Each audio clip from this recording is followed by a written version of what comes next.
Om Vasudevasutam Devam Kausachanuramardanam Devaki Paramanandam Krishno Vande Jagadgurum Shri Krishno Vande Jagadgurum Om Shri Paramatmane Namaha Srimad Bhagavad Gita Atha Chaturthodhyayaha JnanaKarmaSamnyasaYoga.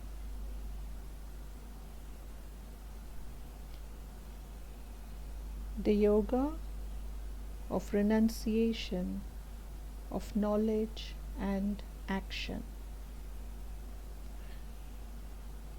Now this title, JnanaKarmaSamnyasaYoga, has been differently interpreted by various commentators. The most popular interpretation has been the yoga of knowledge as well as the disciplines of action and knowledge, because here the word samanyasa is taken to mean Sankhya Yoga or the path of knowledge, whereas in general samanyasa means to renounce, what we colloquially known as sannyasa. But let us study this chapter so we will have greater clarity in what is it that Krishna is asking us to renounce. Here in this chapter, Krishna teaches us the knowledge that underlies every action of us,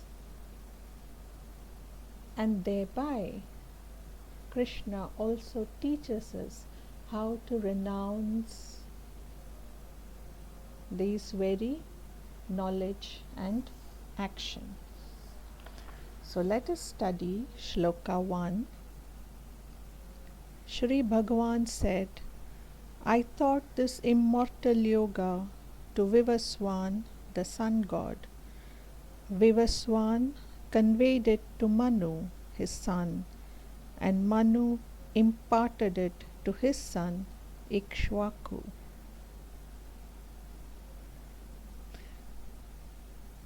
And this sacred knowledge of Sankhya Yoga, Karma Yoga,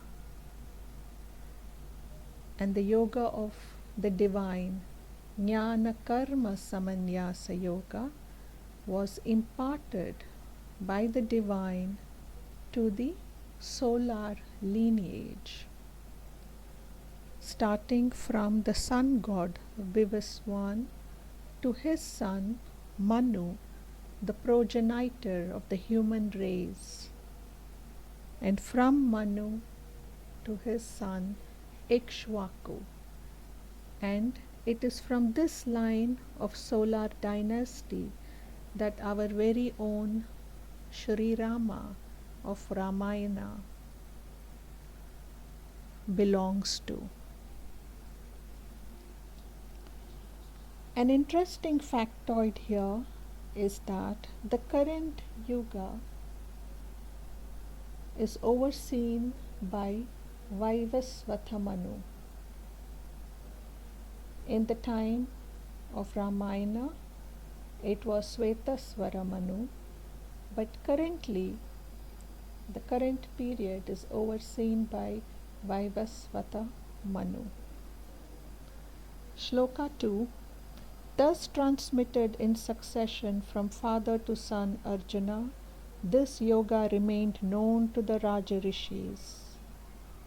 It has, however, long since disappeared from this earth.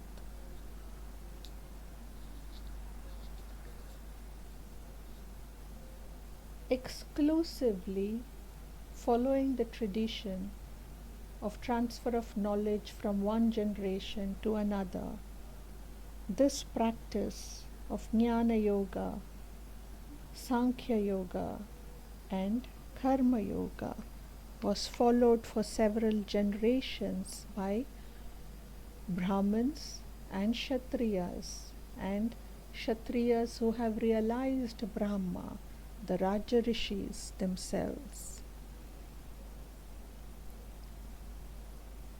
They followed it in an uninterrupted line of succession.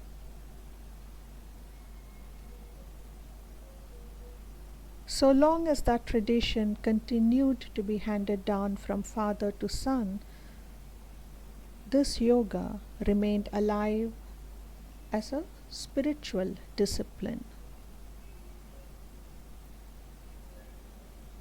But as is nature, to set in contraindications, thereby this lineage would probably have been disrupted by generations spent not from self-discipline but indulgence in the pleasures of the senses, and thereby not proving themselves worthy of inheriting such secret spiritual wisdom.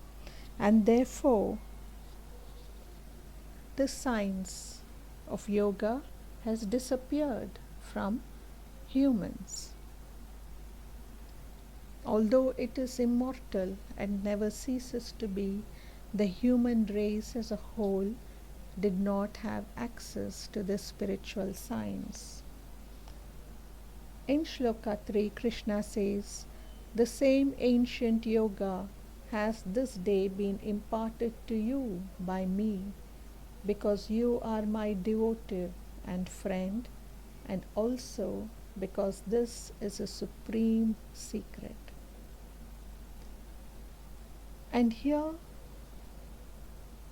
Krishna reveals to us that this ancient yoga, this science, the spiritual science, science of the soul, has been imparted to Arjuna, not merely because Arjuna was Krishna's friend, but because Arjuna was his devotee. In chapter 2, I had referred exclusively to one particular shloka, and I drew your attention to that shloka and said that there is great etiquette that is in display here, and how important is such etiquette for the sadhaka, for the practitioner who chooses to walk upon the path of spirituality. In chapter 2, shloka 7, Arjuna says, "Tell me that which is decidedly good. I am your disciple. Pray instruct me, who have put myself into your hands." That is the right etiquette to be displayed when one stands on the threshold of spiritual wisdom. And therefore, in chapter 4, shloka 3, Krishna reveals the spiritual science and says, "I have imparted this science of the soul to you, Arjuna, not merely because you are my friend, but because you are my devotee. As a disciple, you have chosen to open your heart to receive my instructions. And therefore, I have shared this supreme secret to you." Such exquisite display of etiquette and the knowledge of how important it is for a disciple to conduct oneself in the presence of a master of caliber, in the presence of a guru. Shloka 4. Arjuna said, "You are of recent origins, while the birth of Vivaswan dates back to remote antiquity. How then am I to believe that you taught this yoga at the beginning of creation?"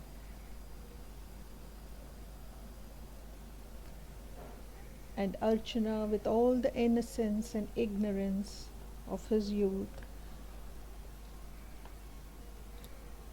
questions Krishna as saying, "But you are born in the same time period as I myself.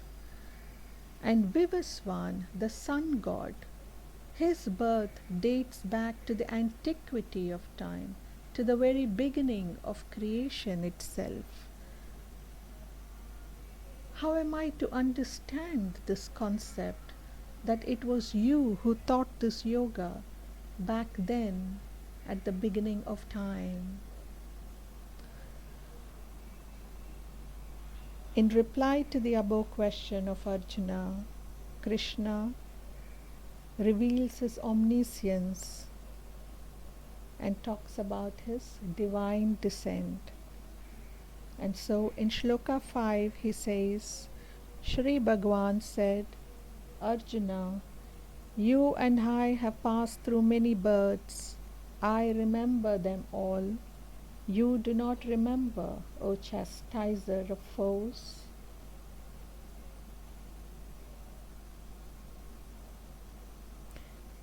Here, Krishna says that you and I, Arjuna, have been through many lifetimes.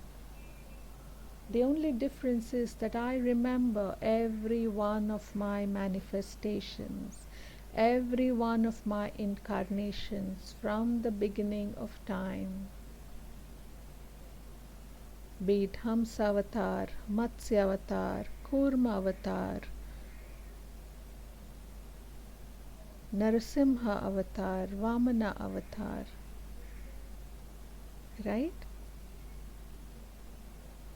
But Arjuna, being born human and subject to the laws of matter, subject to the laws of Prakriti, he doesn't remember all his lifetimes. And here gently Krishna says, "O chastiser of foes."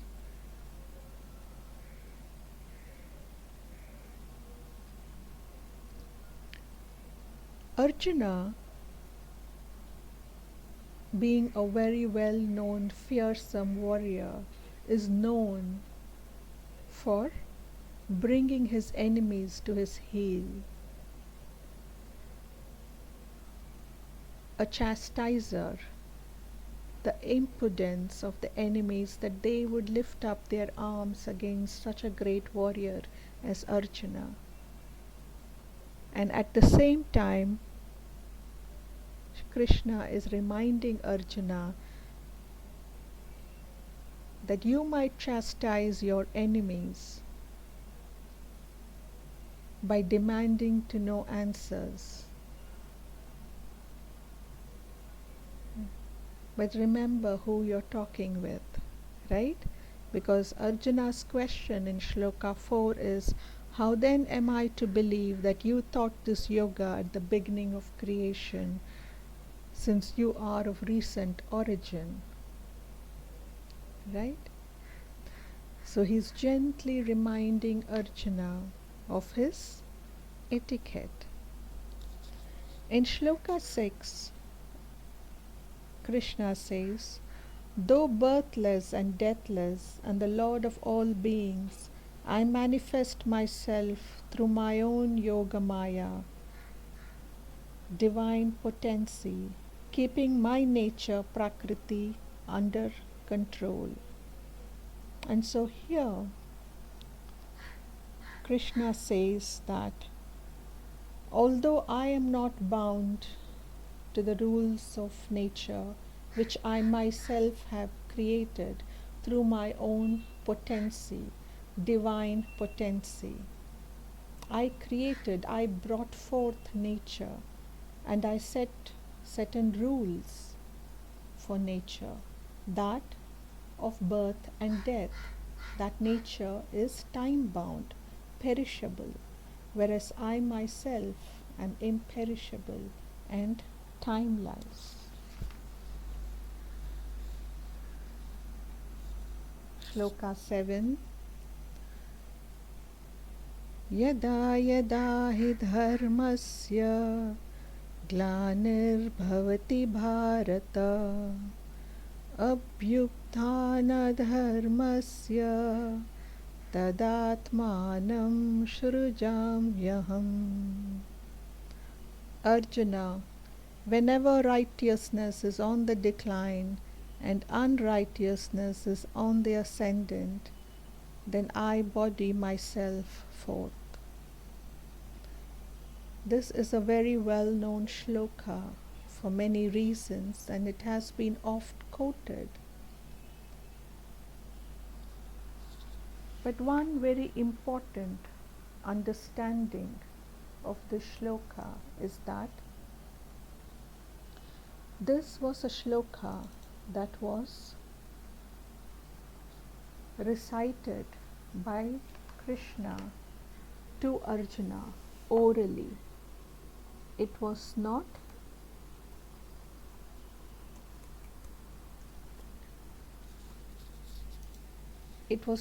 transmitted to Arjuna like the rest of his shlokas, right? So these shlokas in chapter 4 from shloka 6 onwards to shloka 10, 6, 7, 8, 9 and 10, they are considered to be Nitya Patani shlokas, which means that these shlokas in traditional literature is considered to be chosen for daily recital. So these 5 shlokas in chapter 4 from shloka 6 onwards to shloka 10 are considered Nitya Patani shlokas and are recited daily in our households. And so here in this shloka 7, Yada yada hi dharmasya, whenever dharma is on the decline and adharma is taking front stage and ruling the roost, then rest assured, Arjuna, I bring myself forth, I manifest myself to put a stop to this adharma. And why? Why is it necessary for a manifestation of the divine to take place? In shloka 8, we will look at the answer. Paritranaya sadhunam vinashaya cha dushkritam dharma samsthapanarthaya sambhavami yuge yuge.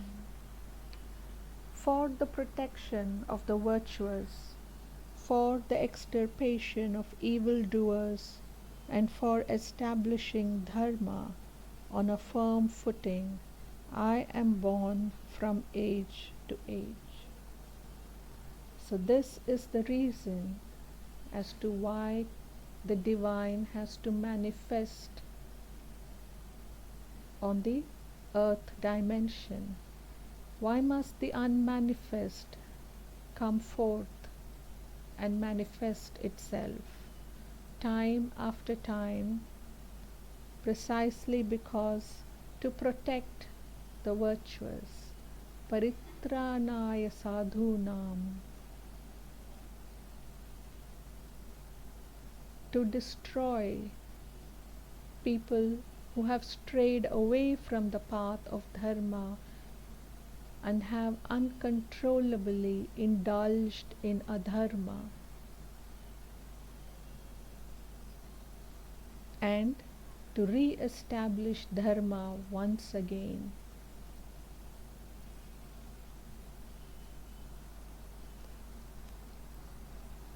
And therefore, yada yada hi dharmasya,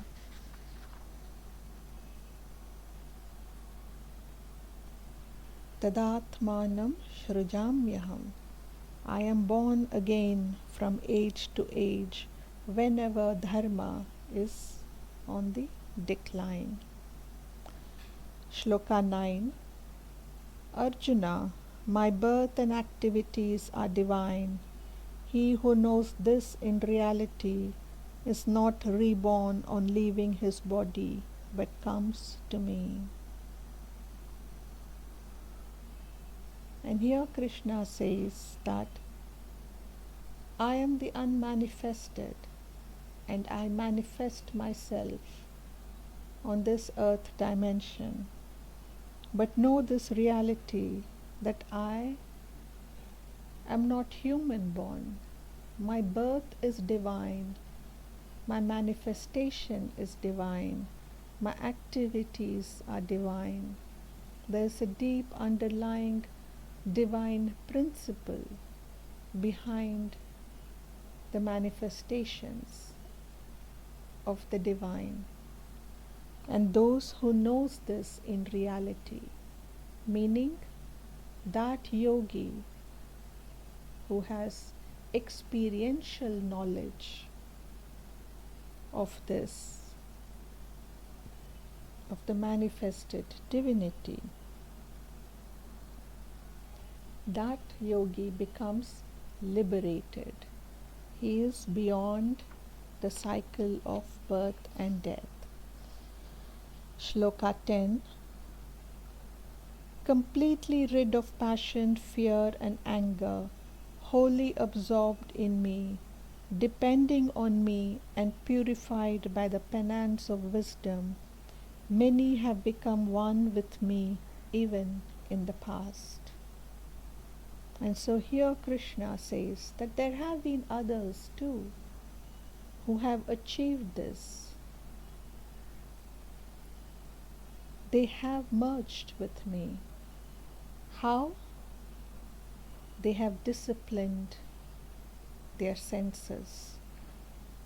They have completely rid themselves of passions, of fears, of angers, completely detoxified their self of all of these blocking negative emotions, wholly absorbed in me, single-minded focus, dharana of Patanjali's Yoga Sutras, depending on me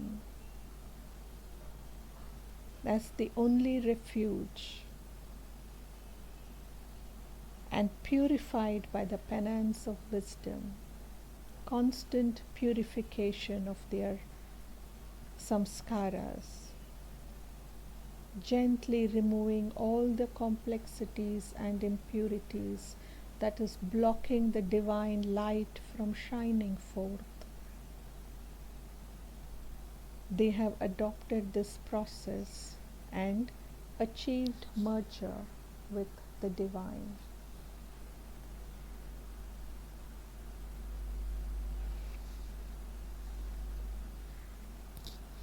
And so here, let us look once again at the Nitya Patani Shlokas. Shloka 6. Ajopi sanyavyatma bhutanamiksharo san prakritein swamadhishtaya Sambhavamyatmamāyaya.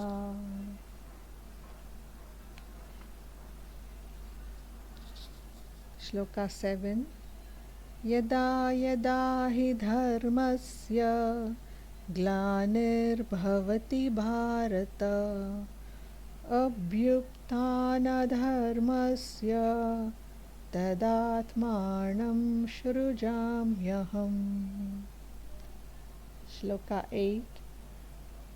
Paritranaya sadhunam vinashaya cha dushkritam dharma samsthapanarthaya sambhavami yuge yuge. Shloka 9. Janma karma cha me divyam maivam yo veti tattvataha tyaktva deham punarjanma naiti mameti sojuna. Shloka 10. Vitaragabhayakrodha manmaya mamupashritaha bahavo jnanatapasa puta madbhavamagataha.